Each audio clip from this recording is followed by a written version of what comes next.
Pick 15, Ben McKay. Benny. Plenty of people would have him lower here. I understand why. The reasons for not giving him as much credit. Purely based on his form and consistency compared to some of the players that I've listed below him. But I'm pretty prepared to keep backing him in, to be honest. I thought he started the year really well for the Bombers. That's the first thing that I have to get out of the way. Was probably for I couldn't tell you how many rounds, but a few rounds. He was probably their standout defender. Um, it certainly tailed off. I'm not going to shy away from that fact. I think he's really going to kick into gear when he has more support around him, better support around him. It's not as bad as the backline he was playing in at the Roos, that's for sure. But there are definitely missing pieces and positions at the Bombers that aren't up to scratch. He needs better key defensive help, in my opinion, because he's so talented. And spreading the load, I think, will help him shine a little bit more. What I will say from a personal standpoint, like his individual game, he's a very good one-on-one defender, but ball in hand, good God. Like, does the guy get spooked? Jeez.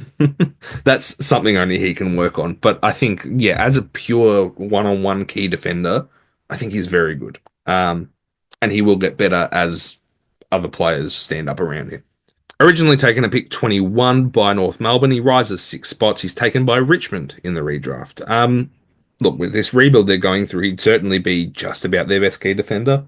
Him and Noah Bolter, if Bolter's playing back there.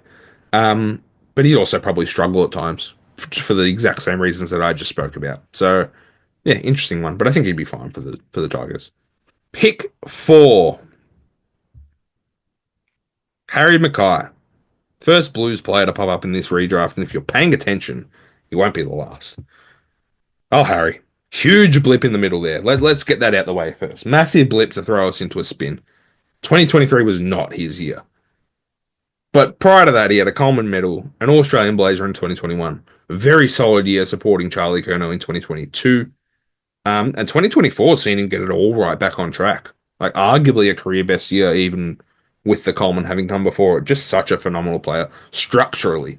I have to stress that word because I think he'd be a shout for one of the most important players in the competition for the work he does in the position he's in. And perhaps it should be more talked about than it is. Like, he's just unbelievable. Impacting up the ground, helping in transition, crashing packs, kicking goals. Good from set shot this year as well, which is just music to my ears. He's back, for sure. 49 goals last season, and I'm sure he'll look to build on that even more. What more can I say? Like, I've said everything. He's just unreal. So good. And he's only number 4 in this draft, after all I just said. Originally taken at pick 10 by Carlton, he goes to Essendon in this redraft, and boy, would they be crying out for it. I don't like it, but it's a fit. Like, imagine they had Harry McKay all this time. Pretty much for as long as they were in for him as well. But pretty much as long as he's been in the league, they've been crying out for that type of player that can get up the ground, take marks, transition, kick goals. It seems that Nate Caddy is the one who's starting to do those things. But man, like they've had some good key forwards, decent-ish key forwards. Peter Wright was very good at a stage. Cole Langford's been good.